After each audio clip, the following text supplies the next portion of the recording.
Hey Matt, you'll never believe this, but I've got my car registered now. You proud of me? Well, that's good. That's important to do. Like, was it not registered or? Oh, I haven't told. Yeah, it expired in June, 2022, What? Wow. I and feel like I've learned a lot about you in this moment. it is kind of remarkable considering how much stress and anxiety it caused me that I didn't just take care of it. But that I think is what you're learning about me is that I can safely just bury that down every time I get out of the car and not do anything about it. Yeah, because I think of you as being responsible, and Oh, you fool. You fool. It's a veneer. well, It's fake.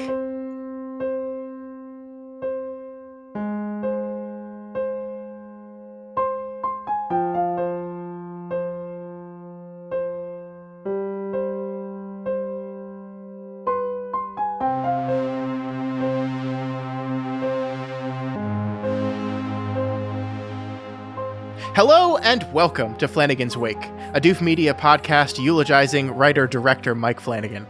My name is Scott Daly, and joining me, as always, I was born 90 seconds before him, but he's always been my big brother. It's Matt Freeman. How's it going today, Matt? aw, that's so poignant and heartbreaking. And completely false, because you're older than me by at least a month. Something like that. Yeah.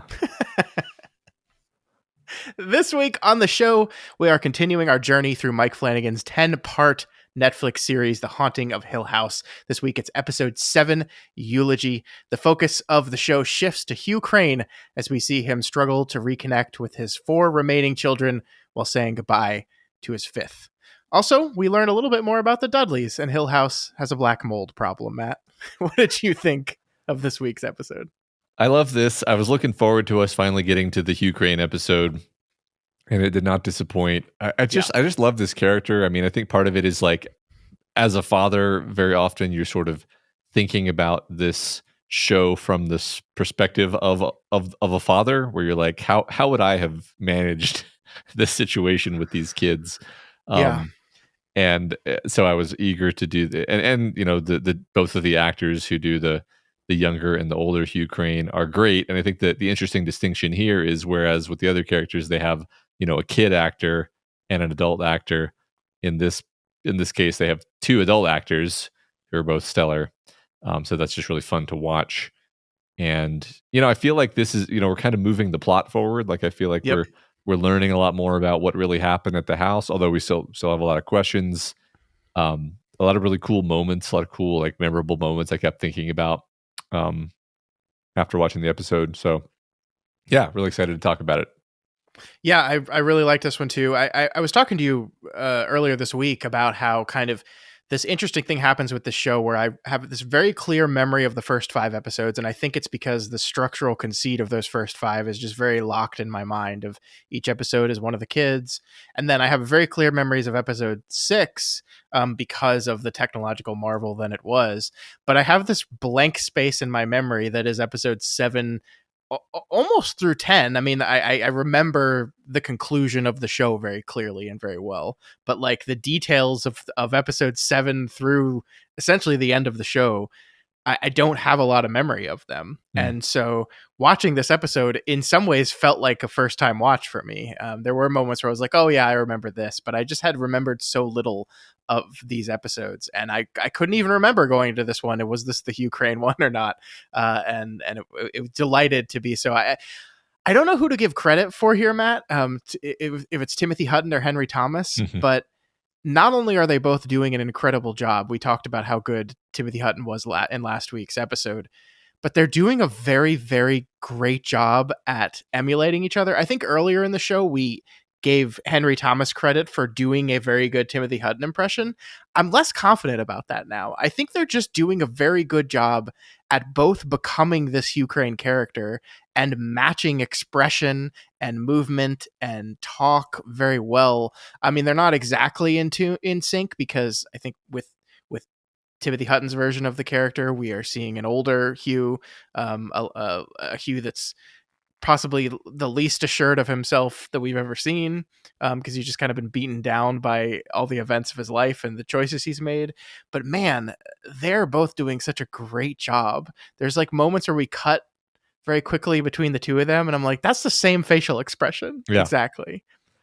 Yeah, I agree. That was one thing I noticed this episode where that like the eyes especially, and I don't just mean the contact lenses, I mean there's something about a kind of, especially after in the scenes we see, which are at the beginning of the episode, which take place after Liv is dead, Hmm. and there's like this expression around his eyes of just like far awayness and shock, and that's the expression that Timothy Hutton carries through his whole performance, where it's just ever since Yeah, that, that night, whatever happened that night, he's never been the same, and he just has yeah. this haunted look in his eyes. I love that the idea that just never went away. Yeah. A funny thing is happening though, where I am, we talked negatively about the blue contacts in the first episode. I don't know when it happened. Maybe it was this episode, maybe it was before, but at some point I realized I had stopped caring about the blue contacts. That it's not bothering me anymore. I don't feel this suspension of disbelief happening.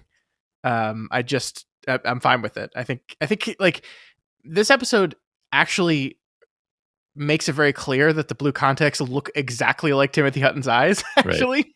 And so maybe that's part of my getting over this. But yeah, I don't care anymore. I formally retract that complaint. Yeah, I think that there's particular shots in this episode where we literally do what you just said. They cut from one of these actors to the other one in a very clear, well lit shot of the face. And what strikes you about the cut is like the eyes are the same eyes, and that's part of, I think, what allows us to connect and believe that this is the same guy.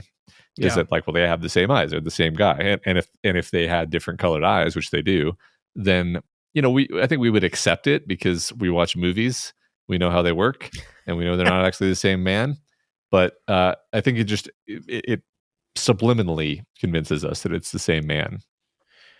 Yeah, I mean, I think we asked the question in the first episode, like, why do this? I don't think this is necessary. I think we are smart and savvy enough, to be told that these are the same person, and we can buy that. But obviously, the vision here was something much more direct in its comparison point. And Mhm. like maybe the decision made, like the scene was written for this very episode. We know we're going to do this camera move with this cut between them, and we know we have to get the eyes to match because we're just going to be having the eyes right next to each other from frame to frame, and we have to do this. And so we did it from the very beginning.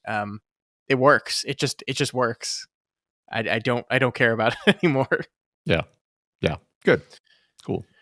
All right, where do we begin? Where do we begin with this thing? I think I kind of want to begin at the beginning, Yeah. which is an unusual choice for us. But the bookends of this episode are the police interview that Hugh goes through immediately after the events of the last night. So in the Bent Neck Lady episode, we see him talk to Nell and then get in the car with the cops and go to the police station. Um, and this is what we pick up here. He's got a fresh set of clothes because they gave him some clothes, and I love this scene so much, Matt. And Mhm. like I think like we question a lot, like why does Mike Flanagan use the same actors over and over again? Why does he have this Flanvengers or whatever we want to call it, that he goes to the well? And we've talked about the reason that is. I think on the other side of that coin, the question has to be asked, like, why do actors continually sign up to work on Flanagan stuff? And I think the easy answer to that question is like he gives every one of them such great material to work off of. And here we have this cop who's just kind of a small character in the show. He's not been in any episode until this one. Maybe we'll see him again in some of the future episodes. But like, he gets this excellent scene where he is being nice and friendly to Hugh, but like slowly you start to realize and feel the threat underneath it all. And I just like this is like a flex for this actor who I've never seen before, but he's so good in Yeah. this scene. Like so good. Yeah. I don't know if you ever get sucked into the YouTube true crime rabbit hole, but there's a lot of true crime on YouTube that's basically this scene, uh, where it's like a detective who is talking to someone, and they have very carefully done the thing where they're like, "Now we just want you to know you're not under arrest. We're just gonna have a conversation." And fundamentally, what they're trying to do is just get the person to confess Mhm. by just getting them to keep talking, and maybe be like, now what about this, and ask them to tell the story again so they can find contradictions or get them to trip up or get them to become emotional or Yeah. something, and that's what he's doing. That's exactly what he's doing. Is he's interrogating Hugh. He's trying to get him to trip up. He's hoping that Hugh will crack and just confess, and he's mildly increasing the pressure. But if you increase the pressure too much, then the suspect will probably just say, "Okay, obviously, I should talk to a lawyer, not be talking to you about this," um, which is generally true, I think. Yeah, kids. A little legal lesson, Muscat here. Uh-huh. The police are not your friend. Get a lawyer. And don't let them scare you into buying a lawyer or getting a lawyer because it makes you look guilty.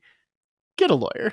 Yeah, Just a general rule of life. If a cop is in an interview with you, here's what you say: lawyer, yeah. lawyer. Lawyer now. And then say, okay, we got one on the way for you, but until he gets here, can we just talk about this again?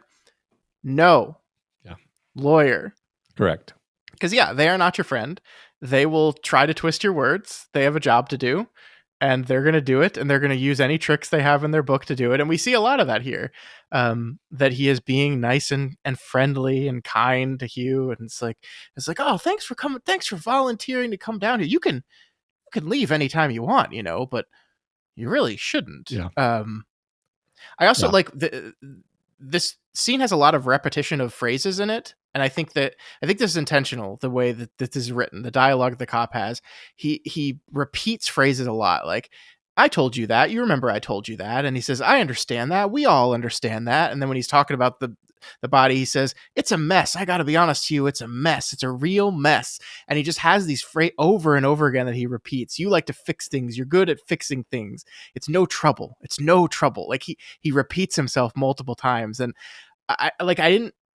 If you had asked me to sit down before I watched the scene, it's like, what is repeating phrases in an interview going to do? I wouldn't have known the answer, but the effect it has in this interview is to just give it this small feeling of discomfort Mm, for some reason. falseness. Yeah, Yeah. It's a mess. I gotta be honest, Hugh. It's a mess. It's a real mess.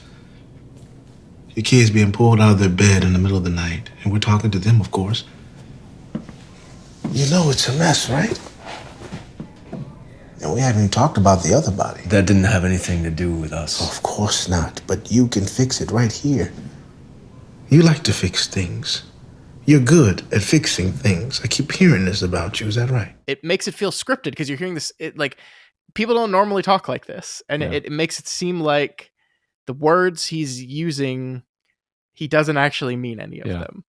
He's trying to be soothing, and Yeah. and it's coming across that he's trying to be soothing. Yeah. I think you're right, and then for Hugh's part, I think it's like psychologically understandable that he doesn't want to talk to a lawyer, and he also doesn't want to leave because in his mind, first of all, he's basically still in shock, right? We saw him like earlier this day. It was like the worst day of his life, and then he's been awake all night. So I think in his state of mind, he's basically like, I don't even really understand what happened. I'm trying to, and I think maybe like in real time, he's trying to figure out like, how am I going to deal with this? Like, Yeah. what am I going to do? And I think it's almost like maybe if he had come up with a really good plan earlier that day and stuck to it, then he could have like navigated this in a way where he got to keep his children. But even that, I'm not entirely sure of, because we get this sense from the way the detective is talking to him that he just seems really suspicious and guilty. Yeah. And so the idea that he's going to get to keep his children would be a long shot. He'd have to have a pretty good story, right? Anyway, well, yeah, I mean, we see at the end of the episode that the biggest thing that's driving the cop crazy is the 3-hour gap between when he says he found his wife dead and when he called the police. And we know about this gap because we see Hugh drop his children off at the hotel and then go back to the house, right? And then when he comes back to the hotel right before the police come and take him away, his shirt is covered in blood. So we know about this.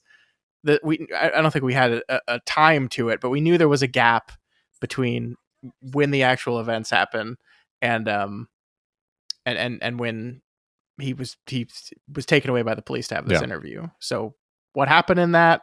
Why is he unwilling to talk about it?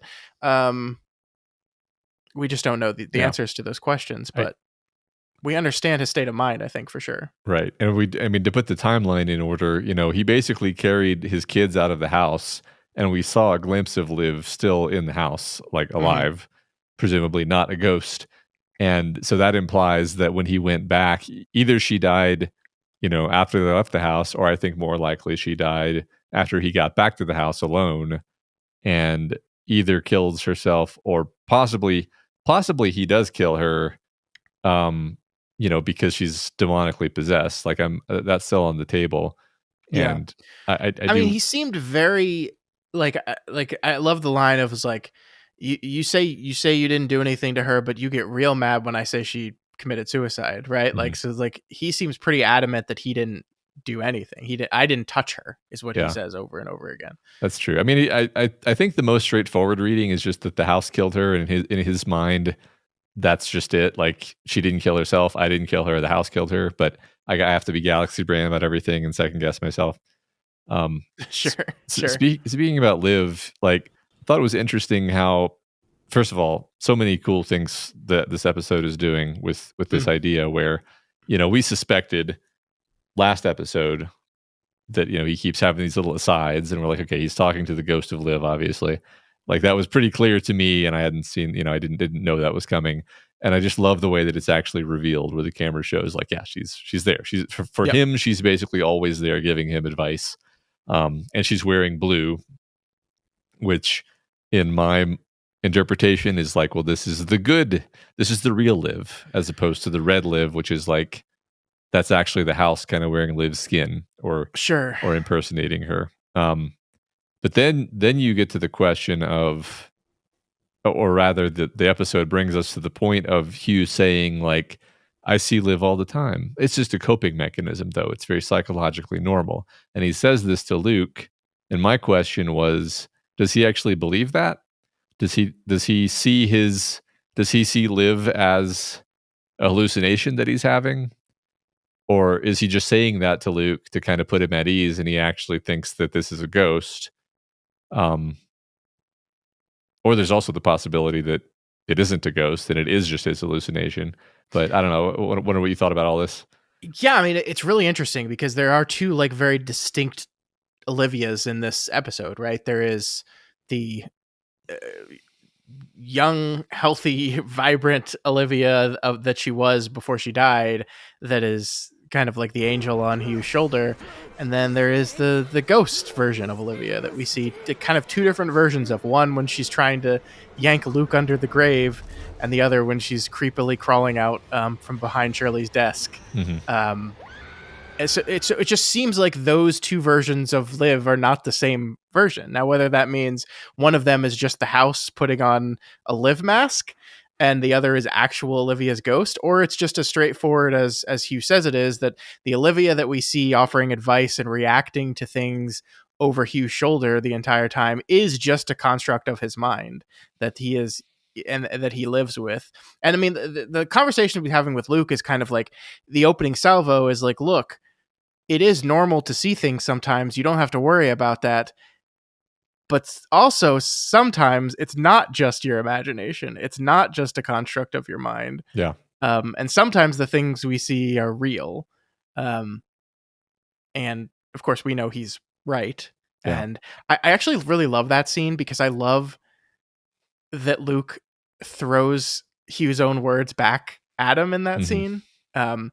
Was I think it's like big boys know the difference between what's real and what's imaginary, right?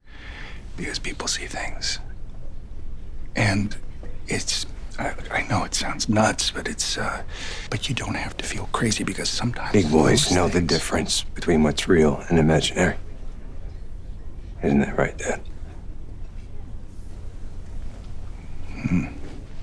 For a 6-year-old to have a very clear memory of that statement means it was like a defining statement of his life, that he's never forgotten that sentence, right? And it we kind of knew that already. Like, Luke's thing is that nobody believes him, nobody believes in him. And so like this is you could see this as like one of the original defining moments of that, is that like I was telling people about this ghost that I saw and about Abigail, and nobody believed me. And when I tried to talk to you about it, Dad, you pressured me into denying this because I have to act like a big boy, and so I'm going to throw these words back in your face. Yeah, and that's like in the moment when he got the bowler hat, which then became this really powerful symbol in the rest of his life. So it makes sense that he would remember it. Yep. I mean, the fact that Hugh also remembers it is, I think, interesting, because Hugh has probably been like repeating the events of that, whatever, how many days that was, over in his mind for the last 30 years too. Yeah. I mean, like there is, it has to weigh on you when all these terrible things happen and you're looking back at your time at the house and remembering every time one of your kids told you this place is bad, there's something wrong here, I saw something, and you dismissed it and ignored it and said, oh, that's just your imagination, yada, yada, yada. And then you got confirmation that something more was going on there. And so, yeah, I think you would turn those moments over in your head over and over again. Yeah. And that's probably part of the reason why he feels this separation from his children. I mean, I think what he says, the claims that Hugh makes, is that he did not want to distort the children's image of their mother. Like that, like the kids had a certain image of their mother, and he kept the truth and is keeping the truth from them in what I think is perhaps a wrong-headed but a noble attempt to allow the kids to have an image of their mother. I think we see that for Steve, obviously that didn't really take, but for the rest of them, Shirley especially, like they have this very loving image of their mother, and what it cost him was his children, right? Yeah. Like that was, and then like as a parent, you can understand that impulse, right? Like if I can give my children something and the cost it causes me to suffer, but I can give it to them, like that's a price I would pay.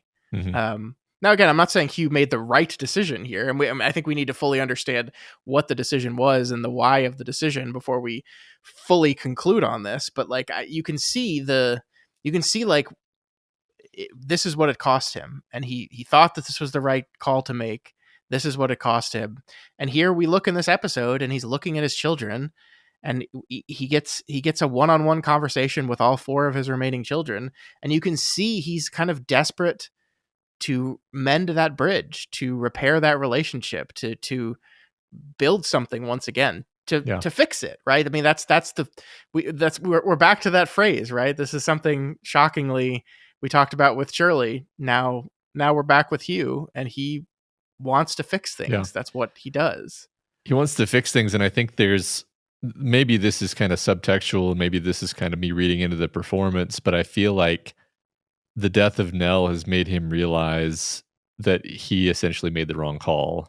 Yeah. And I think there are several moments that happen in this episode that really leave me with the feeling that he is like, no, I'm going to have to tell them now.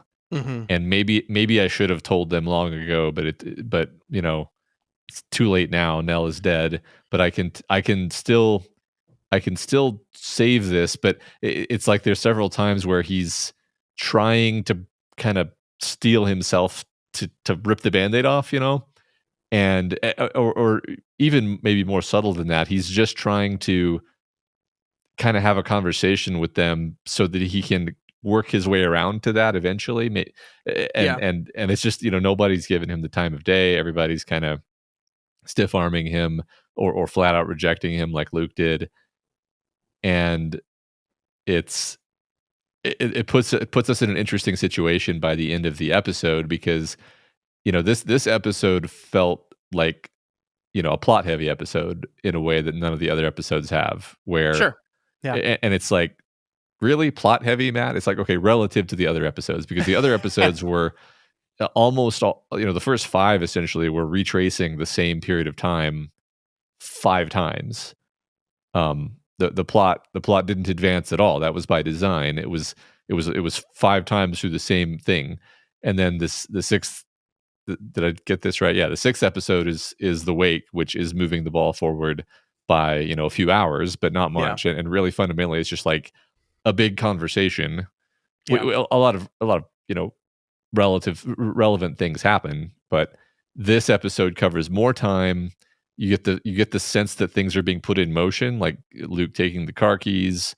Theo and then Shirley are now having this evolving crisis that we really don't understand yet. Sure. And then Hugh, we see Hugh. I think the reason why Hugh is kind of the point of view and makes a good point of view here is he's kind of the one who we see making his decision. This is my interpretation anyway, is that he's kind of making his decision of like, okay, by the end of this episode, I think he has realized like, okay, I need to tell them what happened and we need to do something about this. Yeah. What that's going to be, I mean, my theory almost since the beginning of the show is like, well, this sort of story ends up with all the characters coming together and then confronting the evil together at the end. So like aside, what I expect is going to happen right now is that Luke has made his own decision, right? So that's another reason it's sort of plotty, is that Luke has made his decision, and his decision is the house is an evil monster. I'm going to go back to the house and I'm going to defeat the house, but he's going to do this alone. And it's not going to go well for him because he has forgotten the lesson of his childhood that it has to be the whole family together. Mm-hmm. And they're already down one, so they're already weakened. But so what happens with him, I don't know. I think he's definitely going to fail. He may also die because we saw that vision of him apparently ODing before. Mm-hmm. And then where we go from there, I think, is like the rest of the family begins to take this more seriously. That's kind of my like mental sketch for the rest of the show. I think you're I like all of this a lot. I think when you look at what he's doing throughout the course of the episode, Hugh, that is, not Luke, he is having these one-on-one conversations with his children, which in one lens could be looked at trying to repair the relationship and reform the relationship. In the other, it could be him finding a way of like letting them know everything he feels about them before he says goodbye for what could be the last time. And that's, I think, the uncertainty of the relationship. And it kind of builds to this moment at the end where we're post-funeral, everyone's standing around, everyone that's left is standing around the funeral home once again. And Hugh is just kind of looking around at his children, and he's looking around as children talk to each other. He sees Theo with her girl that showed up, that we'll talk about that in a bit. He sees Luke standing there. He sees Steve. He sees all these people talking and interacting, and he sees, in my read was like, oh, these are these people's lives, and like I could put myself in this, or I could walk away. And that's, I think, when Liv shows up in his mind and says, finish your drink, tell them all goodbye, and then you won't ever have to see them again, probably. And he doesn't want to do that, right? That's the reveal. She says is, but you don't want to do that, do you? And the choice at the end of the episode, when to speak up, to basically, the purse is missing, the car is missing. He saw it. He thought it was suspicious. And like the act of speaking up in that moment is not because he has a key piece of information that's going to help them figure out what happened to Luke. Because it doesn't. Like they all jump to the same conclusion. Luke stole the purse, Luke stole the car, and Luke left. I think their version of that interpretation is he went to go get high. I don't think Hugh thinks that. But it was just the act of saying, I saw something and I'm going to share that with you, of I'm not ready to let this go yet. And I am going to fix the mistakes I made in the past by speaking up and talking and entering myself into this thing. And so I think that is ultimately the decision he has made. So I think you're absolutely right there, that by the end of the episode, he has made the decision that he's not ready to just walk out the door and leave his kids' lives again. Yeah. He's going to do it differently this time. Yeah, and him speaking up is him doing what he didn't do last time, which is saying the uncomfortable truth. So yeah. Absolutely. Yep. And the story has done him a favor, or the ghost of Liv has done him a favor, you could say, which is to appear as a horrifying specter and scare the shit out of both him and Theo in a way that is much easier to put down your weight on and be like, Theo, we both saw that.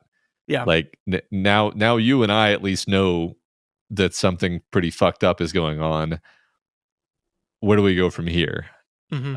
And so that's, and Theo, I think, is, more likely to believe this than anyone in the first place, because even though she hasn't seen the supernatural stuff in the same way, she does have her supernatural power. So yeah, we're going kind of in reverse order of building up belief in what's actually happening here, right? Mm-hmm. I also think you're just right with your interpretation of Luke.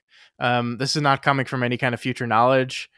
It's just like, I think the show at this point has built this perfect thing where you totally understand why Theo and Shirley and Steve would believe that Luke has left to go get high. Mm-hmm. But there's something in you that just doesn't believe that's why he's left. Yeah. Like that, just like, and maybe it just comes from like, we are much more sympathetic to Luke than the rest of them are, because we don't have their decade of his betrayal and relapsing and things. But like, yeah, I just think we don't buy that for a second. That's just what's going to happen now, is Luke's going to go get high. No, I think you're absolutely right. What the show wants you to feel as the viewer is, oh fuck, he's going to go to that house, isn't he? Yeah. A big part of it, I mean, probably the most sort of direct part of that is that he sees the two ghosts at the graveside. Mm-hmm. And maybe like misinterpreting what they're saying to him, or maybe I'm being too literal with that, but like, it's interesting because the ghosts say one of them says don't, and the other one says stay, right? Yeah. So Nell tells him don't. Yeah. And Liv is trying to pull him into the grave while saying, please stay. Yeah. So like, it's interesting because like her voice always sounds strangled, and I think part of that is because she's the bent neck lady. She's the bent neck lady, because her throat is literally strangled. Yes. Yeah. Yes. So I like, my sense of like the reason you do it that way is like, she's trying to say something else. She's trying to say like, don't come, or don't go to the house, or don't something, but she can't squeeze out the second word. I mean, I think it's actually a recurring thing with her, where the first time Steve sees her in his apartment, it does, she's making this like horrible scream in his face, but like, on reflection, it's not a horrible scream. It's like her trying to say something but not being able to, I think. And then also, I think when she appears in Luke's bedroom, yeah, she says go. Yeah, go, don't. Yeah, so it's like she's trying to tell them something. And consistently not able to communicate the full message. And that's true again. So anyway, basically, like, yeah, Luke is partly motivated by the fact that he saw this apparition. But he might do it. He might have done it anyway. I don't know. Yeah, I don't know.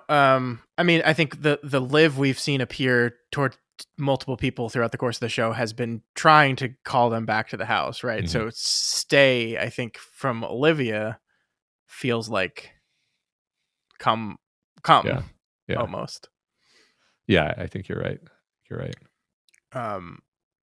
But yeah, I mean,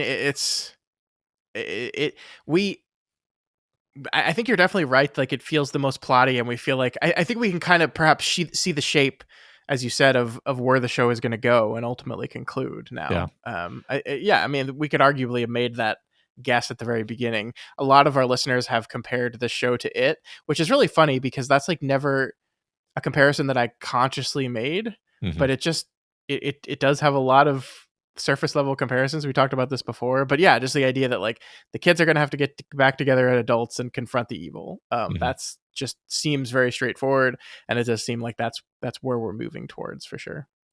Yeah, it's got so many differences from It too that I think other than that sort of structure that you just mentioned is not a ton that and there's a monster, right? There's a creature they have to face, but or an evil, or is there? Could it just be black mold? Could just be, let's talk about that, because the through line of this episode from the then section is after the storm that only hit their house, by the way, not even hit the Dudleys. It was a microburst, Scott. It was one of those microbursts. You've heard of those? No, never heard of those. Never heard of those, Hugh. It's definitely a thing, Hugh. Hugh trying to like put some sense to his reality, just insisting that it was a microburst. Yeah, it's great. Yeah, so we realize that the house is gotten quite a bit of water damage. All the water damage seems to be stemming from the Red Room. They can't find a pipe that could possibly be leaking, but regardless, there is black mold in Hill House, which is a very interesting thing to choose here. Because it's really funny. You talked about, I think, was it methane poisoning last week? Methane leak.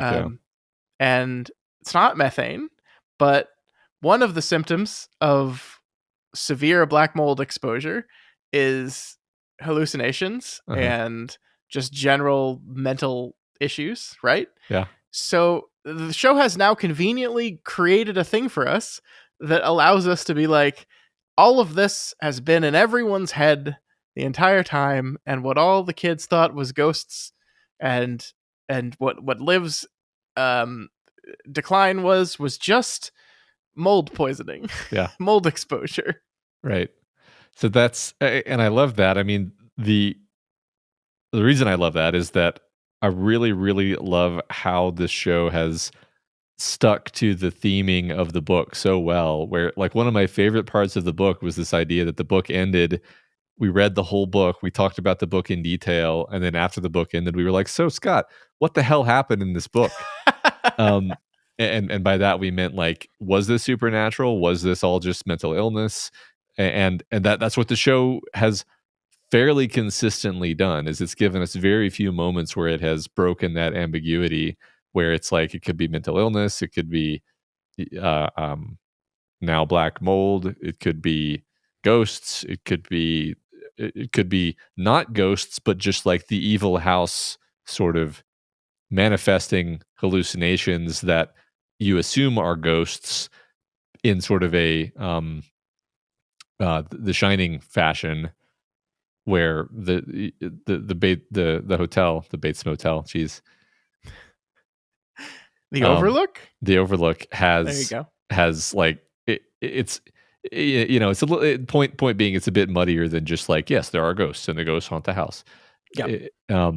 So there's all these options are on the table. I would actually, maybe I'm forgetting something, but I think maybe the single most unambiguous moment of the supernatural in the whole show so far was the end of this episode, where both Theo and Hugh see the same ghost at the same time in a way that's very undeniable. And that to me felt like a huge change of pace, a huge shift, because I think we talked about this even last episode, or perhaps the episode before, the idea that by showing them these terrifying things individually, they put each of the family members in a place where they're like, oh my God, I'm crazy. I better not tell anyone about this. And they're all feeling the same way, because no one wants to be the one who goes to the others and says, guess what, guys, I have schizophrenia. But if they had that conversation, then it would actually be incredibly good for them. They need to have that conversation. Somebody needs to be the one who, like I said a minute ago, rips off the Band-Aid. And now because Theo and Hugh have seen this, I think that's going to be possible.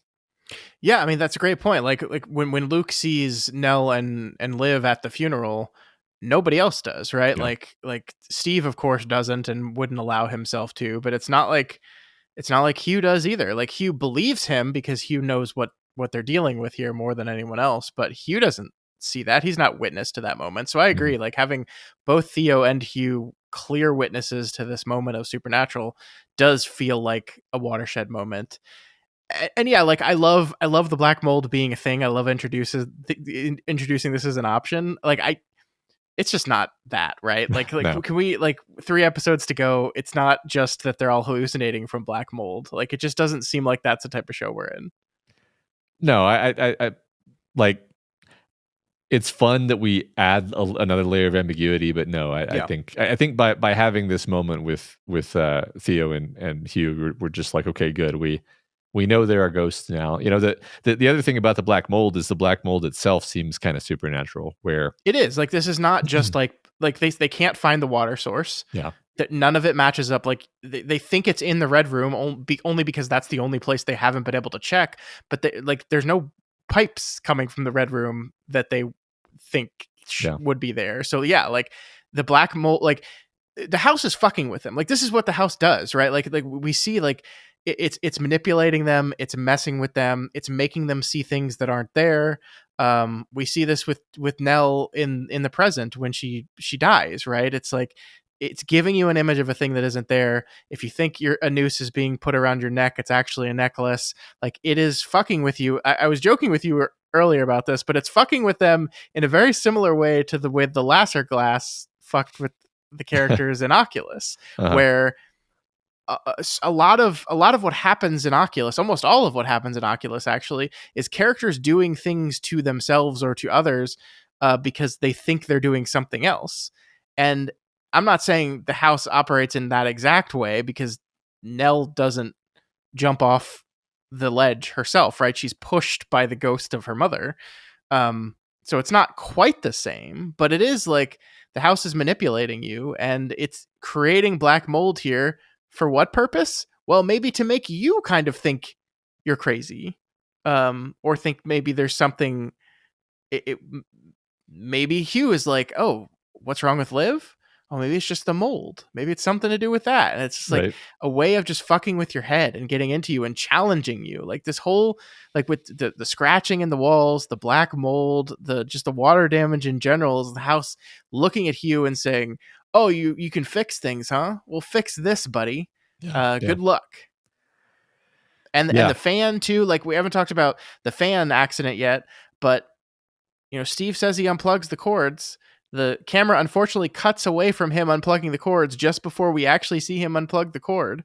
But he's pretty convinced he did it. And maybe it's because the house tricked him into thinking he did unplug the cord. Or maybe the house just plugged the cord back in. We don't know. But it's fucking with them.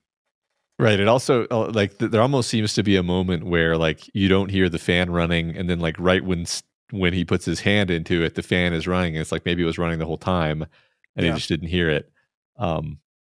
And his hand is horribly mangled. So, can we do it?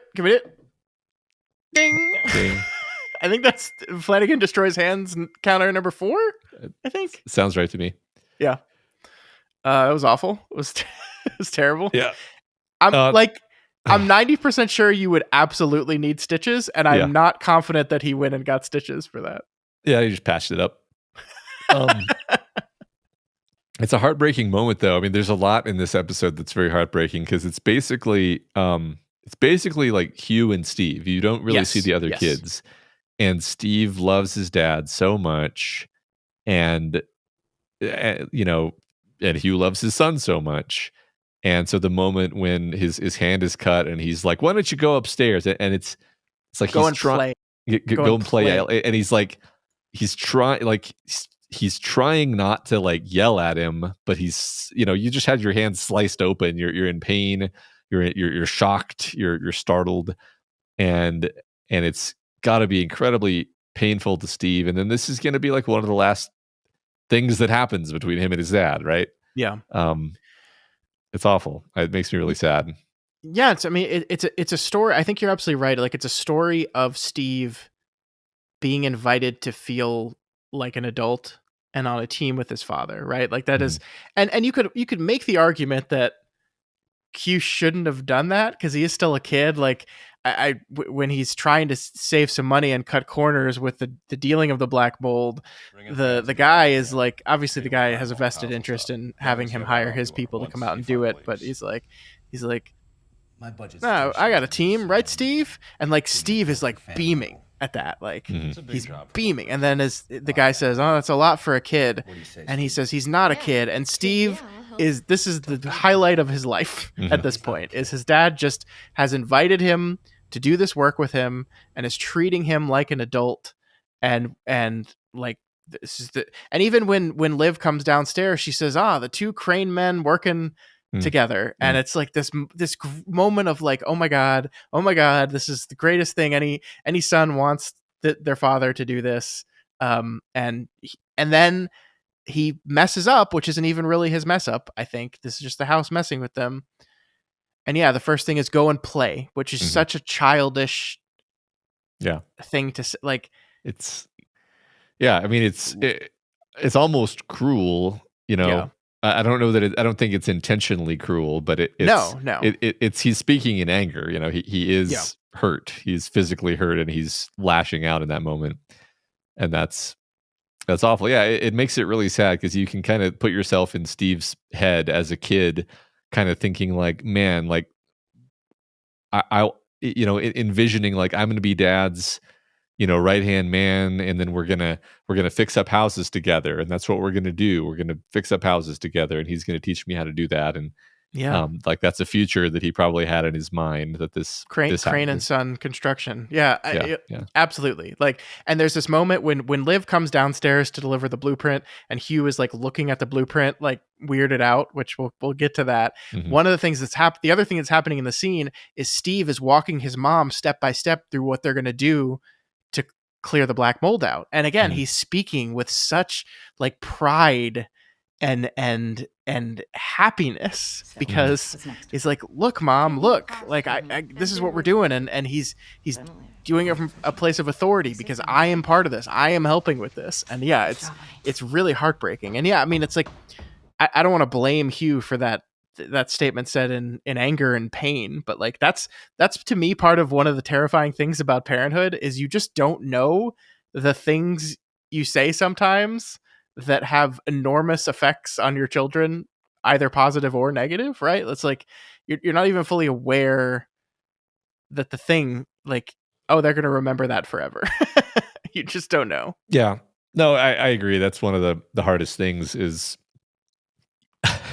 I think when before you have kids, or when your kids are really young, you tell yourself like, well, I will simply never lose my patience. Yeah. I will simply never lose my temper, and it will be fine. And then you do, and then you're like, oh no. Oh shit.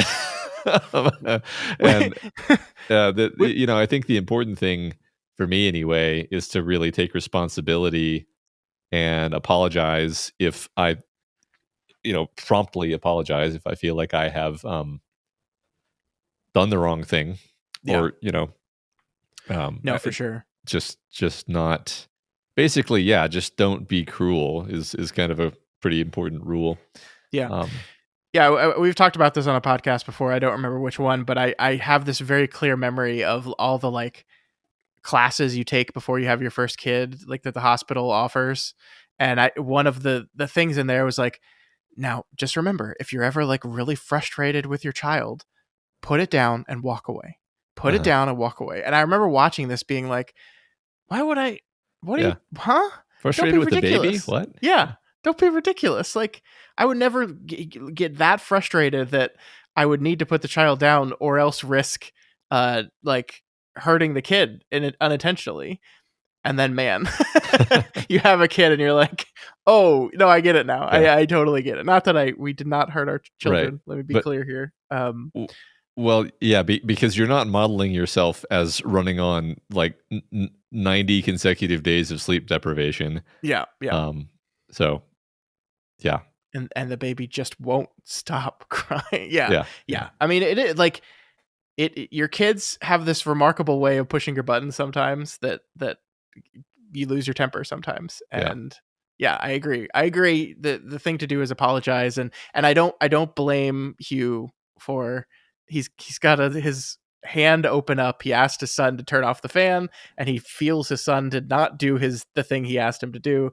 And in anger, he says, "No, just get out of here. Go up there and play." And to your point, what you said, like, he's actually keeping a pretty good like tamper on his rage in that moment, like, and his temper. He's controlling it. Like, he doesn't yell at Steve.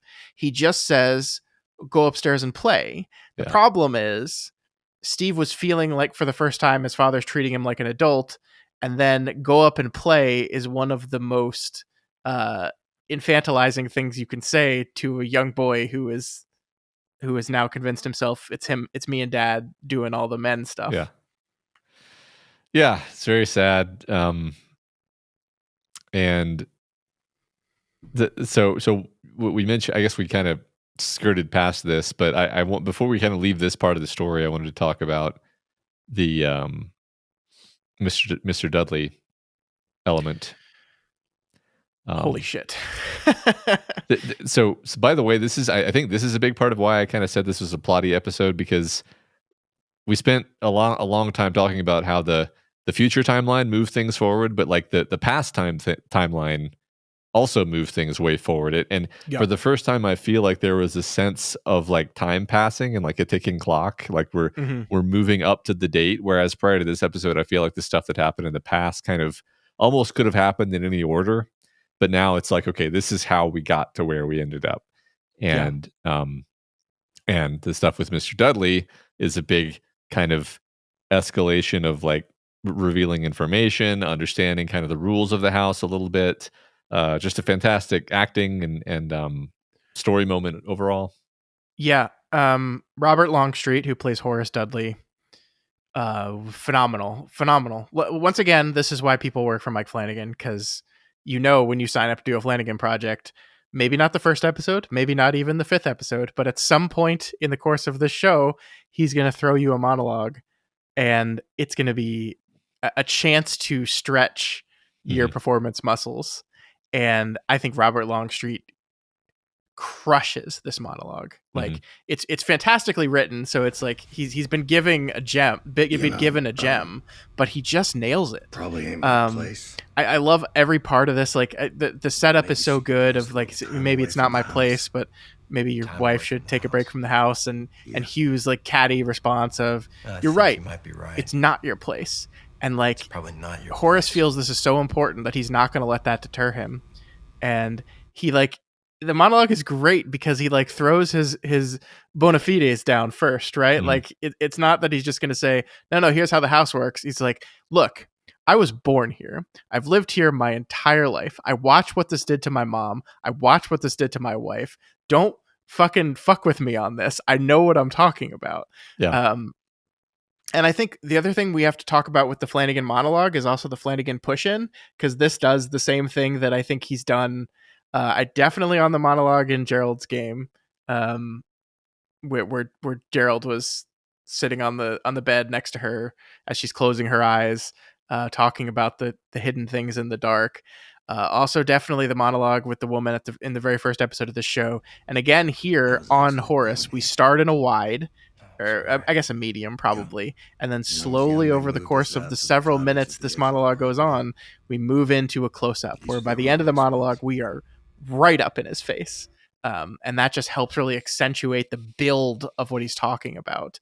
But dude, I was like, I watched this monologue like 7 times. Like, I watched the episode multiple times, but there were like, I would watch it and I would rewind it and I would go watch it again, because it's just captivating. I was just like, I was studying all the little things Robert Longstreet was doing with his face and how he was saying some of the words, and it's incredible work.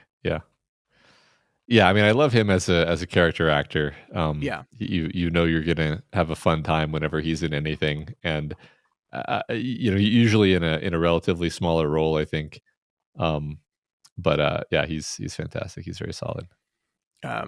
So yeah, I mean, like, what was your takeaway from the actual content of that monologue? I mean, performance and camera work aside.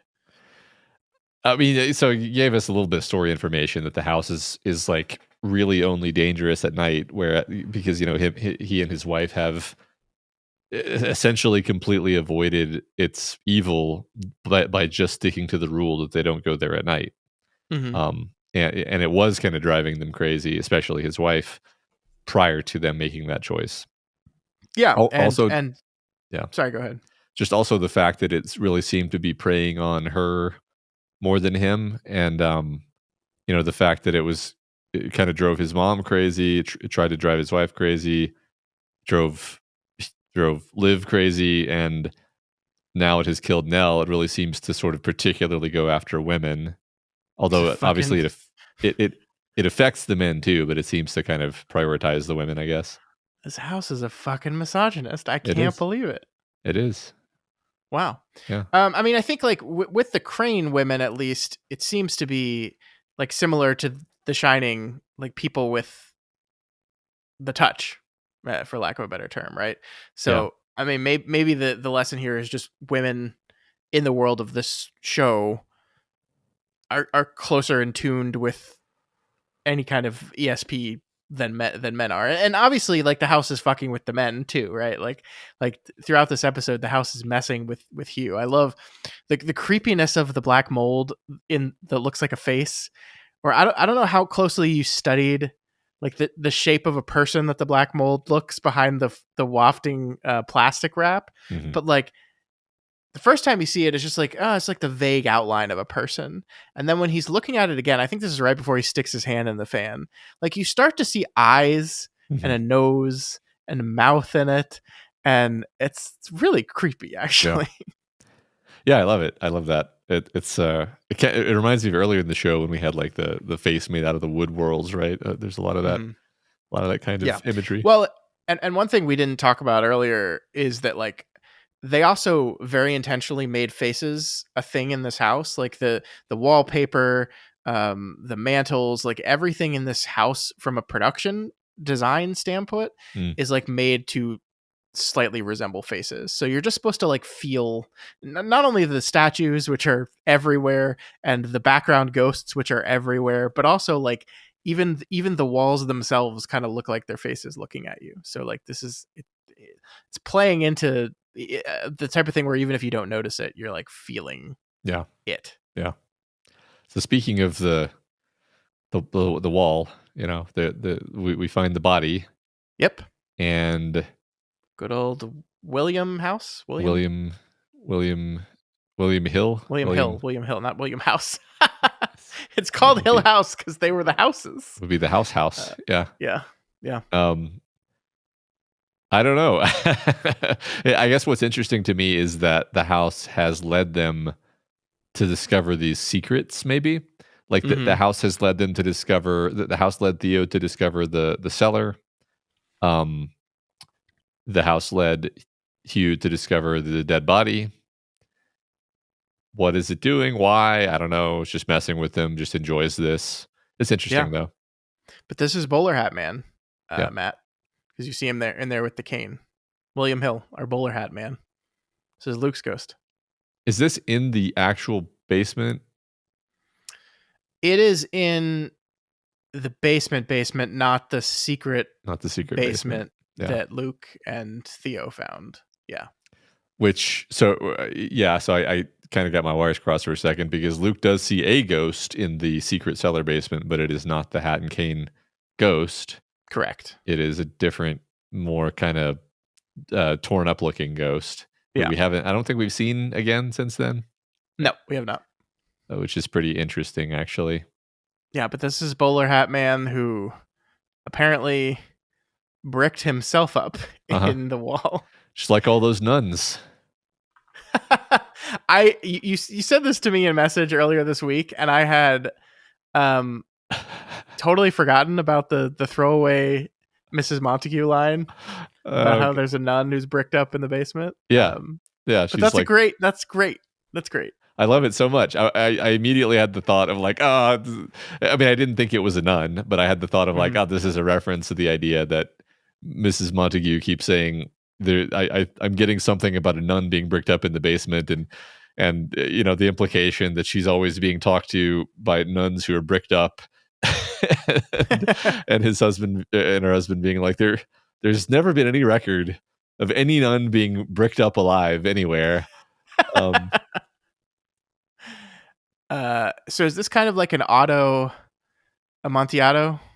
Would we call it that? It's an auto amontillado. That's the technical term for it. Yep. Yeah. It's pretty horrifying, actually. Yeah. So and it's horrifying, I think, partly because like you think to yourself like, okay, well, why did he do this? Like, what were the circumstances around this? You know, what did he think he was doing when he did this? Because then he tries to claw his way out of it afterwards. So yeah, I mean, maybe it's literally just he thinks he's building a wall the other way, right? Like he's building a wall to stop the monsters or the creatures or the ghosts. Yeah. And he doesn't realize until it's all bricked up that no, this is you're walling yourself in. I love that. That's actually pretty compelling. I really like the kind of the reveal here that the cop that we see at the beginning of the episode, like he had dealings with him before, that this is the guy that came out on the call and found the corpse in there. And of course they know they had nothing to do with this death. But they established a relationship, and the ending of that moment where he turns to him and goes, "Is it? Huh? Haunted?" And Hugh says, "Oh, yeah. At least my kids think so." And they're like laughing it off. And and the next time we see him, he'll be questioning Hugh about the death of his wife. Yeah, it's great. I love that. So thanks for bringing us back to the cop, because I wanted to make another observation about this. Like this thing the show has done now several times with authority figures where, and I'll just list off a few. We have the detective here. We have the psychiatrist, Dr. Montague. I think to a lesser extent, the rehab clinic head.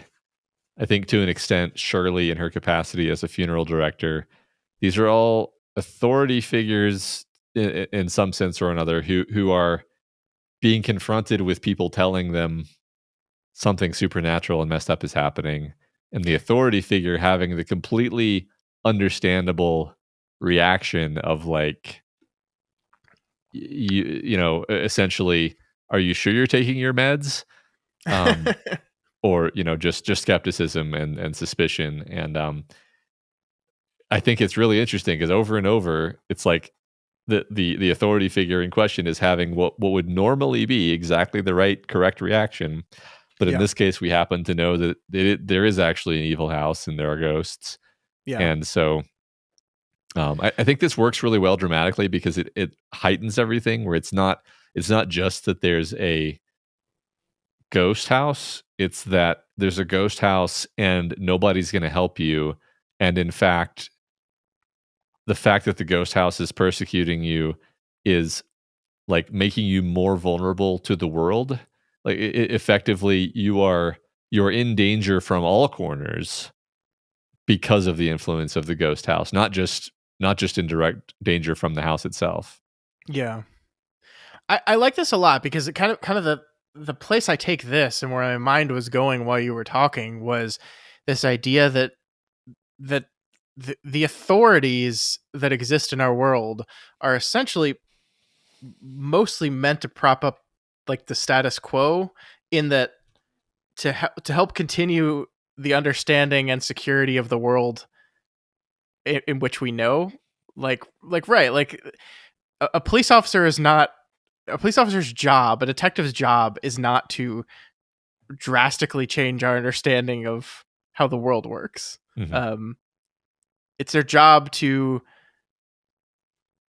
keep everything going the way it is, essentially. And even like on a lesser extent, a psychiatrist is to keep you as close to quote unquote normal as is possible for you, or at least to live in the world with the ailments that are troubling you. And perhaps the overall arcing message here is like there are things in this world that are just dramatic shifts in our understanding of how the world works. And like when you encounter one of those things, the authority figures in this world have a vested interest in not allowing that to be true. And so they will not help you. They cannot help you. That's not their job to help you in those moments. And so, yeah, this, and maybe to kind of drag the metaphor kicking and screaming where I want it to go, the idea that there are just things that people go through that they have to go through alone, or if not alone, then within your family unit, right? Mm-hmm. That there are things that like you can't get help for. I really like what you said a couple weeks ago about like the idea that like, you know, you have a mental health issue, you go to therapy, and it'll get figured out. That's what happens. And the truth of the matter being, no, that's not how it works. Actually, it could help, certainly. Not saying don't go to therapy, but there are some things in this world that like cannot be fixed. I think that's one of the lessons of this episode, right? That is, yeah. Hugh Crane's like, he wants to fix things. He wants to fix everything. He wants to fix the house. He wants to fix his family. He wants to fix his children. He wants to fix it all. And there are some things in this world that just cannot be fixed. And that is terrifying, actually. Yeah. Yeah. I agree. I do. I think that's the theme of the show is there are things that, like, you know, just the very fact of death is one of these things. And I think that's why we have this connection with Shirley, which I wanted to talk about at some point. I guess now's a good time, that the fact that Shirley and Hugh both have this fixation on, you know, I can fix it. I can make it okay. You know, with Shirley, it's kind of specifically around the idea that it's around death, and it's around the idea that I'm going to make the dead look good, and then people are going to be able to heal. And she's in a literal sense, she's fixing their appearance, but in her mind, she's sort of making their death okay. Yeah. But she's not really, right? Because you can't actually make death okay. Yeah. And very, very similar for Hugh, actually. And this is one way where, like, despite the fact that Shirley, you know, kind of loathes her father at this point, she clearly got this from him. This is like, this is just his thing, actually, which we didn't realize until now. But now it's like, oh, I see exactly where she got this personality from. Yep. Absolutely right. There's another fun instance of this in this episode, by the way, when Hugh first hurts himself in the basement, and Steve is there. He says, "Father Mucker." Mm-hmm. And that is a thing we heard Steve say in the very first episode when he is going to check his mail and he accidentally drops his bag. This is the scene where he realizes Luke is standing up at the top of the steps and has broken into his door. Steve says, "Father Mucker." And in the time, like, I didn't even bring it up when it happened because it's just like, it's a weird way of saying motherfucker. But Steve has internalized this thing that his dad said, and I don't even know if he realizes it. And it's like, these are the two. I mean, everyone's kind of pissed off at their father, right? But I think the eldest children are the ones that understood what happened the most, and so are the most angry at their dad for holding back what happened. And they have inherited these clear things from their father. Yeah. And this episode shows. It's like, you are your father's son, you are your father's daughter, very, very clearly. I love that so much. Me too. I love it. It's one of my favorite touches that the show does. There's so many little subtle things like this, right? Yeah. The other one I really, really liked was when Luke is talking to Theo, or to Hugh about Theo, and talking about how when Nell told him what happened at the wedding and how they realized she was gay or perhaps bi, and he Nell was laughing so hard when she told Luke, and Hugh just goes, "Oh yeah, we knew. Yeah, your mom guessed when she was like 8." And I really love this as this little moment of like Luke going, you know, I think there's this perception in a lot of the kids' heads because Hugh was so like kind of removed from parenting for their entire lives that he doesn't know who they are and he doesn't understand them as people. And I do think it's this really great moment that you see the look on Luke's face of kind of like a surprised, almost impressed thing of like, oh, maybe you do understand us a little bit. Maybe you do see us. Maybe like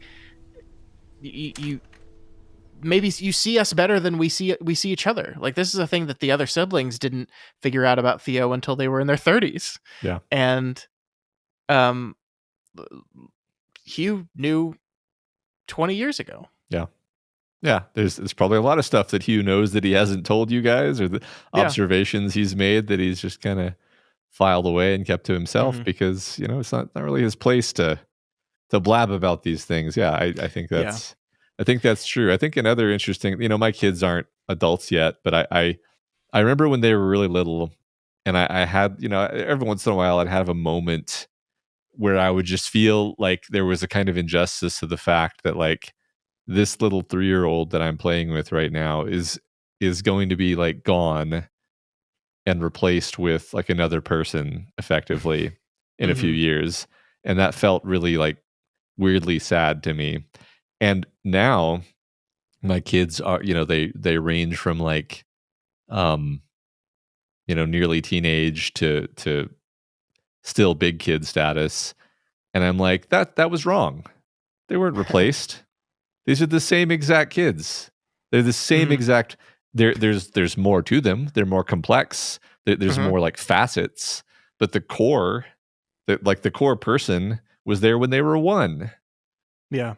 There's and I bring first of all, that's a PSA, and then second of all, like just the fact that Hugh hasn't got to be around them much since they were little kids. That doesn't mean he doesn't know them, right? He does know them. So yeah. I just think that's a cool idea. I think a perfect way of representing that too is with Liv's very apt understanding of them.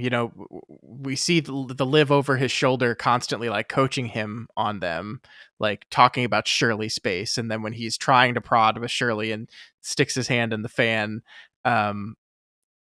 all these moments. And if you believe this is actually like Liv's ghost, maybe that lessens that a little bit. But if you believe this is like a construct that Hugh has created in his head as a coping mechanism, then it means all of this understanding of these kids is just coming from him. That is just his innate understanding of how his children work and operate. Yeah. And I think that's actually really, really great and impressive because he is trying with every single one of these kids. And the one that breaks your heart the most, like I think we need to go through them one by one, kind of starting with Shirley or with Theo, because I think he makes the most progress with Theo, and it's almost entirely because Theo has made a horrible mistake that she's reeling from. So, she can relate to him more because of that, right? Yeah. The idea of understanding what it is to fuck up and trying but fucking up. I think this is really interesting because we talked on last week's episode about how we just kind of didn't think that what happened between Theo and Kevin was what actually happened. What we are led to believe, and certainly what Shirley believes happened between Theo and Kevin, is not actually what happened between Theo and Kevin. But this episode kind of lays some groundwork that it is actually just that. It could be. I fucked up last. But if it's not that, what else is it? Like I really Theo in the scene is like, I fucked up, Daddy. I fucked up big, even for like Crain fucked up standards. So what? And what else could it be? We specifically are told she's not talking about taking the money, right? Like that is not what she's talking about there. Yeah. So the thing is, we're not given enough information for me to say like, it's obviously this other thing that isn't actually mentioned. It's like we're sort of left to assume like, okay, maybe she has a thing for Shirley's husband actually, but that just doesn't feel right to me. Like, I mean, it could end up being the case. Yeah. I'm just like, but like when I'll tell you, like the main reason I kind of reject it may not make logical sense, but it's like earlier in the show when he told her that Theo found the money, and she said like, well then you better make up a lie that's going to piss her off less than you having an affair, and like she says that, right? So it's like, okay, so that implies that they're not having an affair, right? Yeah, because at least otherwise at that time. But at least at that time, and if they're gonna like start now, I mean, she was like 10 shots deep anyway. So it's like, well, maybe she does have a thing for him and acted on it out of pure drunkenness, and it's like, and it's maybe just like a million times simpler and more straightforward than I thought. Possible. That's entirely possible. Like she was extremely drunk. So yeah. I mean, it almost doesn't matter yet. What matters is that she feels a closeness to her dad that she didn't quite expect, because she realizes how easy it is to just make a terrible mistake. Yeah. And she apologizes to her dad. Sorry. She apologizes to him. I should have made more of an And effort with I love this moment, Matt. We've talked so much about Theo and her walls. you. You tried. And when Hugh asks her, this doesn't have to do with Steve's money, Met does you it? halfway. She almost breaks. You can see, People fuck like, up. I think Kate Siegel does a marvelous job in this moment, because like you can see she like almost starts to cry. She lets her face like get cry face for like a second, and then she like stamps on it and Yeah. she like and straightens up, and that's what she says, I gotta shower, stay. and leaves. And it's Yeah. like we knocked a few bricks out of that wall, just like Hugh does later in the episode, in an actual wall. Yeah. But we're not quite there yet, but we're getting there. And like we see those beats, right? Her Are you fucking kidding? new girlfriend shows up, and Theo's original reaction to this girl showing up is, you got to be fucking kidding me. And then she rushes up and confronts her and starts yelling at her. But the end of that scene is her saying, I'm sorry, I'm sorry. and this fucking day, and then storming off. Fuck my day. And then later in the episode, we see her and the girl sitting on chairs talking, right? Mhm. So like, this is progress, Theo. This is progress. We're doing good. Yeah. Yeah. Theo's putting down the walls. We're in different places with different characters, right? In terms of progress. I think, like you said, we're kind of going from the bottom up, I guess. Yeah, meaning like Luke is the most like, okay, I'm gonna go kill the house now, and then Leo and then Theo is like, okay, I am gonna be able to have a conversation with my dad, and now I saw a ghost. And I think, next on the list would be Shirley, which there's like no indication of that this episode. In fact, it's kind of the opposite, where he kind of tries to reach out to her, and he's got Liv / his subconscious manifestation of Liv telling him like, don't do it, don't try to push Shirley. You know what happens when you try to push Shirley. By the way, it's interesting. I think I've actually come around in this conversation from both believing and liking the idea that it's actually Liv's ghost, to more both believing and liking the idea that it's actually Hugh's mind. Sort of just a representation of what Liv would say if she were here, which is really just part of him, actually. Yeah. I mean, I really love Hugh's mind ghost Shirley, or Liv. Like, I love her presence in the episode. So whether which it is ultimately doesn't matter for me. Like, oh my god, when Luke is giving his eulogy for Nell, and he says the line is like, what the last thing she said to me before she checked me in for rehab was, you go in there and bring my brother back. And we cut to Liv with this look of immense pride on her face.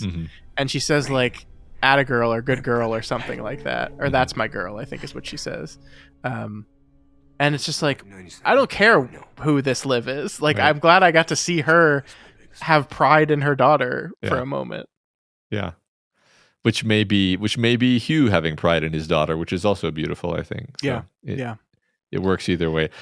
So remind me, one of the siblings sees Liv standing over his shoulder in the wedding episode. That is Nell. No, that's what I thought. Yep. Which is interesting. That certainly goes against our, this is just a construct of his mind theory, unless maybe it doesn't, and this is just it's a very powerful mind construct such that Nell's superpowers allow her to see it. I don't know. Yeah, I mean, there's also the idea, which I think is super appropriate here, where we say, why must it be a binary? Like, fair. A ghost is, a haunting is a memory, a echo of a person that hangs around. So it's like, is it in Hugh's imagination or is it a ghost? Yes. Yeah. I think sometimes we try to come up with clear, definitive answers when we don't actually need them. I'm not Yeah. saying we won't get a clear, definitive answer to this particular question, but I think I'm fine with it being vague and unknowable. Yeah. This reminds me of a Reddit thread I saw on the Haunting of Hill House subreddit last week, which is like, how come when Theo touches the meat for her turkey sandwich, she doesn't feel the emotions of the dead turkey? Uh-huh. And my response to that was like, stop it. please stop it. Yeah. Also, she's clearly wearing gloves in that scene. Well, besides that, yeah. You know what scene she's clearly not wearing gloves in, though? What? The funeral. When she throws dirt on the coffin with everyone else, that hand is gloveless. She is touching the earth to do that. Yeah, I think that might be, metaphorically her loosening her wall a little bit, right? Being willing to do that. It's a closeness to Nell. It's like she's sort of saying, like, I want to, I choose to do this. I choose to do this with my own hand and not shield myself from the emotions that are going to be part of it. Yep, I agree.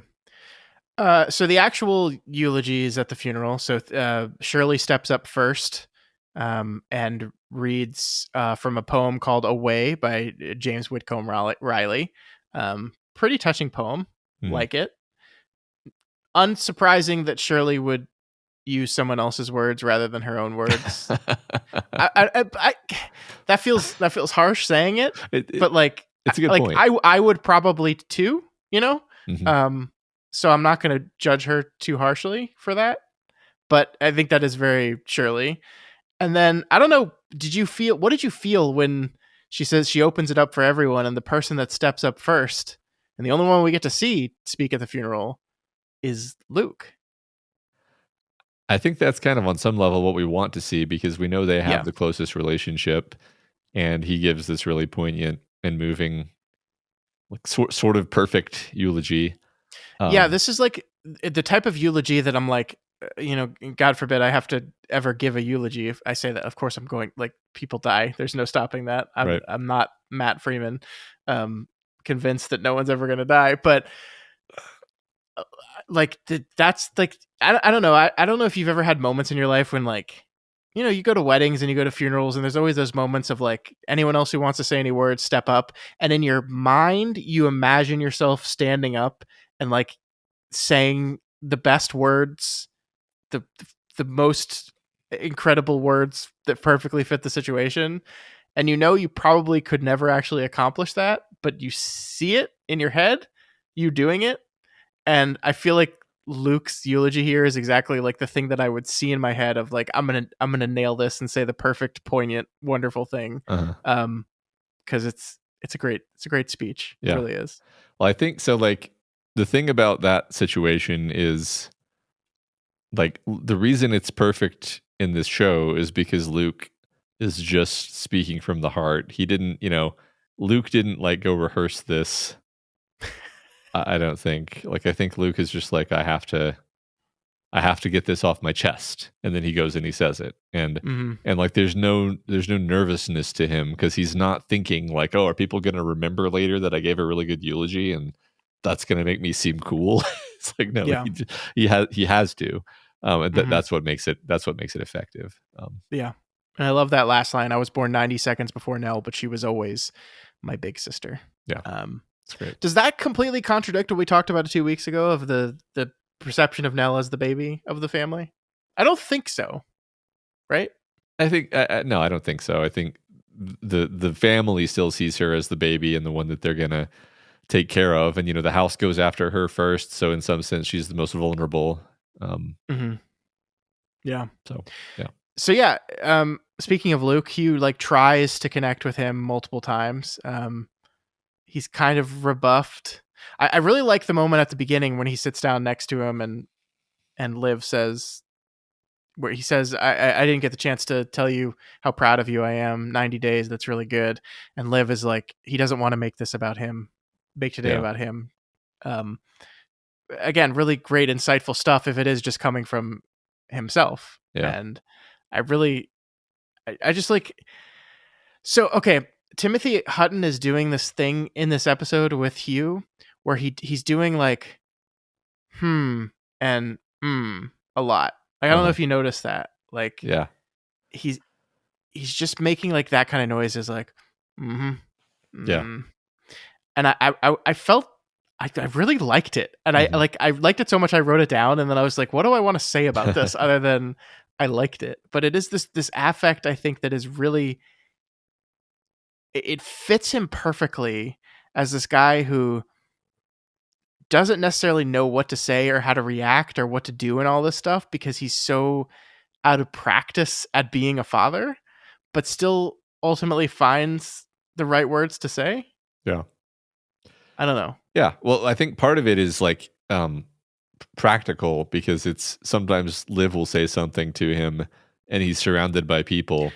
So yeah, instead of I think that thank you for reminding me of the other thing I wanted to say about it was exactly that. Yeah, it's like, it seems like an affect that he's taken on himself, so he doesn't seem like he's constantly talking to a ghost on his shoulder. Yeah. So instead of that, he's just like, and which is him responding to her. But then also, it just becomes kind of an all-purpose way that he communicates his emotion, which I agree is very cool.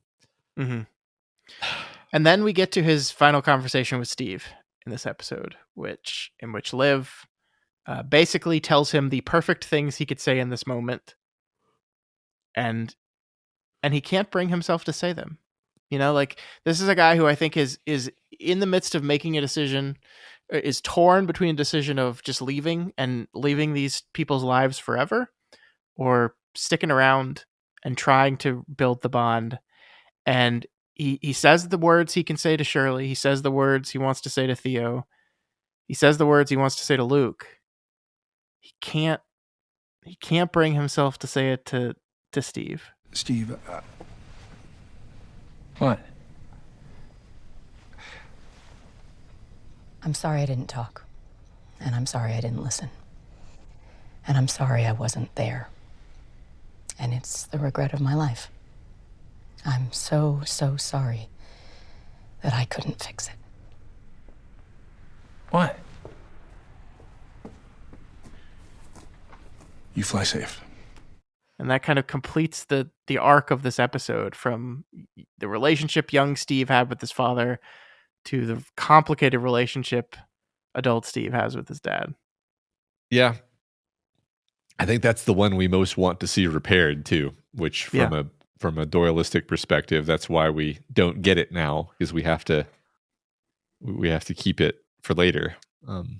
It's such a great construction too, because through Liv, we get to see the things that he wants to say, and like, we can hear them and be like, yes, this is actually a great thing that would mean an incredible amount to Steve if you said them to him right now.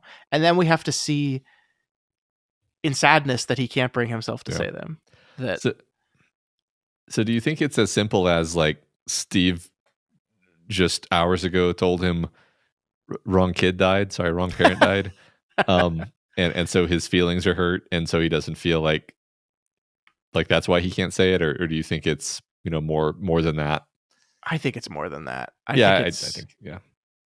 think it's 26 years of difficult relationships, hard conversations, bad things said, choices made. It's like, I don't know, like, I've had things that I've wanted to say to people in my family that like are obviously the correct, obvious thing to say. And it's just like, sometimes the act of saying them, even if they're the right things, even if they're the things you believe, it's hard. It's hard to bring yourself to think, to say the things you're thinking in your head out loud. So that's I'm glad you said that. That's a perfect bridge to this thing I wanted to talk about regarding eulogies, where eulogies are, it's very interesting to me, because so often it's like you have this feeling of like, well, why did we all wait until now to say these things? Yeah. Like, wouldn't it have been better if we could say these things to the person's face? It wouldn't, and like, that's an understandable thought to have, but I also don't think it's realistic, because we can't always walk around saying, our deepest heartfelt feelings about everything to everyone all the time. I think that would just sort of be impractical. But also what you just said, it's just hard to, like, it's sometimes there are reasons why you can't or perhaps even shouldn't say those things. And then when that person's dead, all of those reasons seem absurd now, but they didn't seem absurd when the person was alive. So Yeah, I mean, it's so complicated. Like, you're afraid of their reaction. You're afraid you're going to say it wrong. You're afraid, even if you feel like it's the right thing to say in the moment, that it's actually the wrong thing to say and you didn't think about how that thing would be perceived. Mhm. I love this because, like, these are all things that if Steve were the kid that died, Hugh would probably stand up and say, this is the eulogy for my son. Yeah, exactly. And it's like, you didn't get to say those things to Nell. Why can't you say them to Steve? And the answer is because I just can't.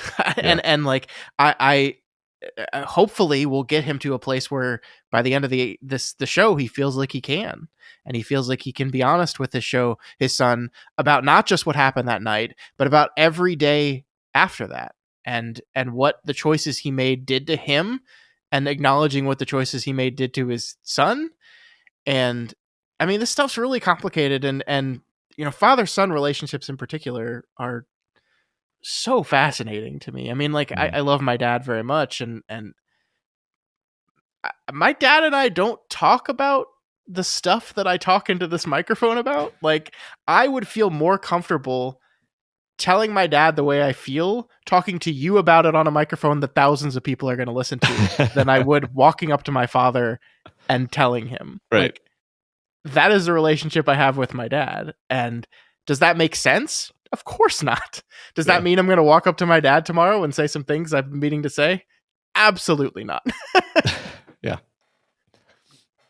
Yeah. There. Every once in a while, there's like a set of circumstances that arises when I'm able to say how I really feel about my dad to his face, but it's very rare, and it relies on outside circumstances. Kind of getting us to that point. So that's I agree. It's there definitely have been times during the course of this podcast that I've said things into this microphone hoping that people in my family were listening so they would know the way I felt. Yeah. Is that fucked up? Yeah. Yeah. Totally admit that. No delusions in that regard. But that's people sometimes. And so I find this completely believable that we as outside observers can look at this moment and say, like, say it, Hugh, say it, Hugh, say it. And he can't. Yeah. I also like, he's like trying in this very like male of a certain generation way, connect with his son, where he's like, I'm going back to the hotel. We can maybe get a drink before we go to bed. And his son is just like, I got an early flight too. He's like, oh shit. That's like, yeah. That was his way. That was his way of trying to do that. Trying to extend an olive branch. Yeah. I mean, that's actually kind of a funny point to make, is that, like, when men are like 5 drinks in, they actually do get emotional, right? Yeah. Yeah, maybe the key to talking to my dad is just to get trashed first. Yeah. Sounds great. That's what you got to do. You got to come up with a pretext to get totally wasted with your dad. Do it. Yeah, definitely. The one thing we haven't really spent a lot of time on is Liv's deterioration over the course of this episode. Yeah. That, we kind of really started to lean into this 2 episodes ago in the Bent Neck Lady, pushed it even more in 2 Storms, and we're kind of seeing Liv it reach its apex in this episode, when you wake up in bed and your wife is straddling you with a screwdriver in your throat. Can't get much worse than that. I love this because, like, this is also probably a thing that Hugh is constantly turning over in his head every day, is like, should I have done more sooner? And, like, I think it's entirely relatable that this is this person that you love and she's deteriorating before your eyes. and you just don't know what to do about it. Yeah. And again, it goes into Hugh's pathology of needing to fix things. Is like, how do you fix that? And like, I love the slow reveal of the blueprints. I thought was actually really effective because we get to see Hugh open the blueprints and have this disturbed reaction. Then he shows it to Horace Dudley, and Dudley is like, "What the fuck is this?" And we still don't get to see what it is. And then finally, it shows it to us, and it's like, in a Jack Torrance-esque manner, she's drawn the Forever Home over and over again in the footprint of the Forever Home over and over again in the spaces of the blueprints, as if to say that Hill House, Matt, has become the Forever Home. The Forever Home. Yeah, every part of it fractally, or in a tessellation, actually. Mm-hmm. But I'm interested what you feel about that, because like I just felt like I felt so bad for him in this, like, because I don't know what the right thing to do here is. Sure. I mean, you could make like a whole movie out of just the premise of like, okay, your wife is deteriorating in a frightening way, but you don't necessarily know like what to do about that. I mean, there's speaking of things you can't fix, it's like, what the hell do you do? You know? Yeah. I mean, and it's not, there's not like an answer to this. It's not like, oh, well, she should what? She should, this is the 1980s, right?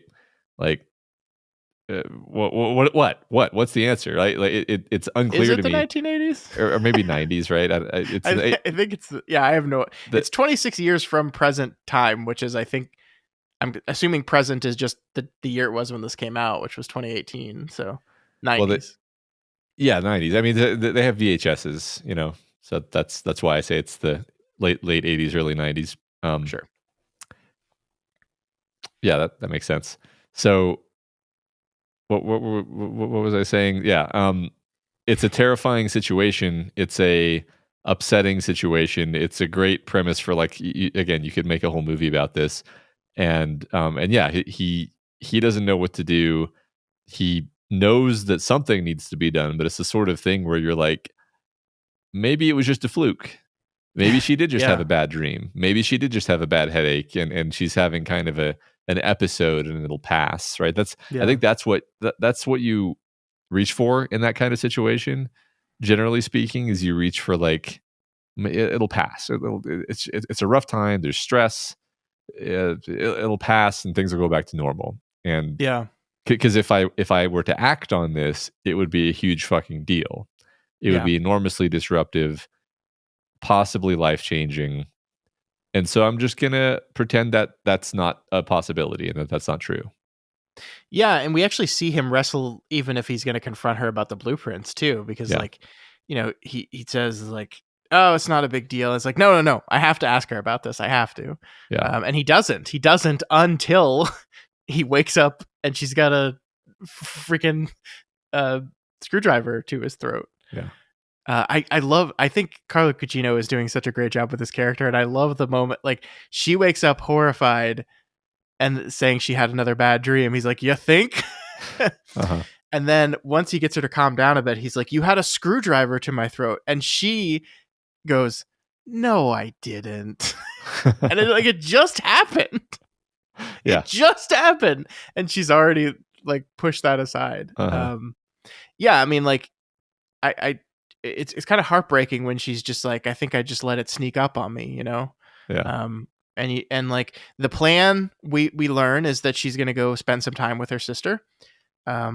We also learn at the end of the episode that she didn't actually do that she said she was going to do that and did not actually do that. Mm-hmm. So first of all, this slots us, like, chronologically, like, very close to the end now, right? Like, like, in the then, we're very close to the final night, it feels like, because it seems like they have that conversation about her going to visit her sister. Presumably she will leave to go do that pretty soon, and then she will come back without his knowledge, and then we will reach our end. Yeah. So we're very close to it. And yeah, like, I agree with you. I don't know what you're supposed to do in this situation. I don't know. Like, it's just like, it's easy to look back on it now, knowing what happened, and be like, hey, you should have gotten her help sooner. You should have gotten her out of there sooner. Yeah. You should have listened to everyone in your family who was saying they saw things and were saying this place is bad. You should have. But, Yeah. the episode does a really good job of also establishing the pressure he's under with this thing, right? Like, I don't know why. Maybe we'll learn like why either of them thought buying and flipping this house was a good idea. It just seems like an absurd amount of work. And like, who would buy? Like, I don't know. There's a certain person that's gonna like buy a freshly flipped property. Like in my neighborhood, people buy houses all the time, flip them, and sell them. Like there's one just a couple houses down that's just gotten flipped and is on the market now for just way more than they bought it for. Probably overpriced. But like the Hill House just doesn't seem like a flip property that you'd want. Yeah. But anyway, that's besides the point. Like, I think one thing this episode does really, because we're spending so much time with him, is we see how much stress he's under, how much pressure he's under, how much is going wrong in the house, and how much time it takes almost entirely him by himself. And I think the flip side of that is the kids are just kind of forced to like roam around by themselves. Because mommy and daddy are working like all the time. Yeah. So, yeah. I think I agree. It's an interesting and unusual sort of situation that they've got themselves in. I think part of, I don't think we're ever really going to get, an answer to this because it's not really an explicit question, but it's like, you do wonder at times, like, how did they get them, like, how'd they get themselves in this situation? Like, what is their life like? I mean, they move between houses and they flip them, and like, how did that start? How long have they been doing this? Why is it, was he raised doing this? Is this just a thing that he recently thought would be a good idea? Some of these things I think are implied. Again, it's just interesting. I don't expect the show to hold my hand and explain these things. Sure. All right. Anything else you wanted to say about the eulogy? We actually covered it in a reasonable amount of time today. I think I actually managed to work in all of my bullet points in the conversation. So you say that every week, and you say it with like surprise in your tone, and I'm like, you do it every week, Matt. You're good at this. There's so many bullet points, though. I guess we should say just say that we leave the episode is once again with the cop yelling at him, and the story we learn is that Hugh is woken up at night by Shirley, who has found her mom in the kitchen, and then he runs up to the red room, and what we see is the red room door is open. Yeah. And he runs towards it. What's in the red room, Matt? What's in the red room? I don't know. What do you think? I mean, well, if it's the night that this all happens, then like we're going to see tea party. Yeah, the tea party with the two smaller children and Liv, but what about that is the situation that causes him to run from the house in terror, I think is really the mystery. Yeah. I think so. We'll see. It's 3 hours. We'll find out what happens in those 3 hours. Maybe next week. Probably not. Probably not in episode 8, but maybe. Maybe. Anything else? Nope. Just any one-off? Nope. All right. Well, I think I've covered all my stuff too. I think it was good. Perfect. There's some things that I wrote down here that I ended up deleting because I didn't want you to see them. Oh, so well, I didn't. So good. Well, good. All right. So that is episode 7 of The Haunting of Hill House, Eulogy. Really good one. Enjoyed it. Great episode. Loved it. So, folks, we have a little bit of a weird situation happening right now. We are recording this episode on June 6th. It is not scheduled to release until the 19th of June. So we're almost 2 weeks in the past. Trump and Elon are arguing on Twitter, but it's before The independent state of Tesla has declared war on the United States. I think that happens in like a week or two. Yeah. Basically, the discussion question that we would normally read on this one, we just asked you guys yesterday. So we're not going to read the answers to that discussion question because answers are still coming in every hour. So we're going to hold off on that and do that next time. But we're going to have to double up because we'll also have another discussion question that we would normally read on that one. So it's going to be a little weird, but this is just Matt's going on vacation. We need him to take his time off so he can come back energized for these last 3 episodes of the show. So that's right. That's a little bit of weirdness there, but all that to be said, we're not going to be reading a discussion question in this episode. Yep, but we do have a question to ask you for whatever future episode it is when we start answering you again, which is what's the best eulogy moment you've seen in a story? Yeah.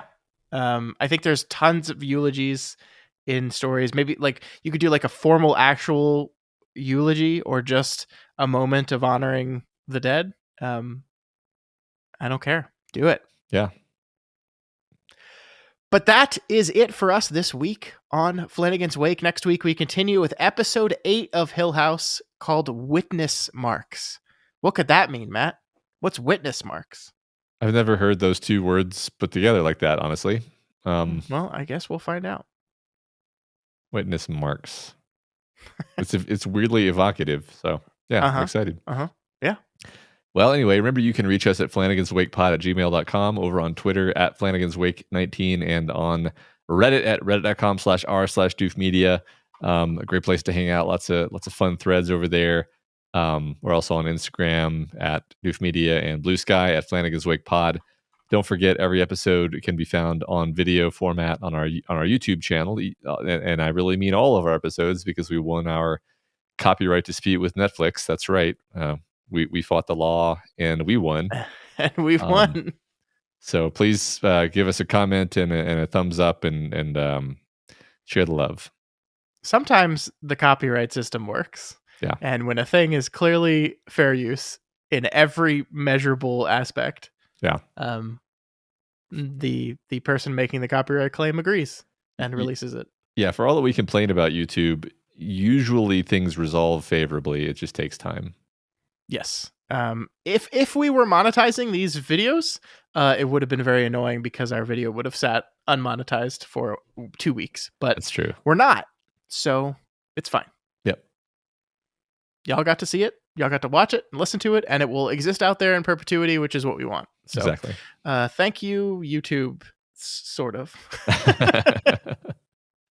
If you want to collect some merch from Flanagan's Wake, from Doof Media, from any of our shows, please head over to the merch store. That's Doof Media at myshop.myshopify.com.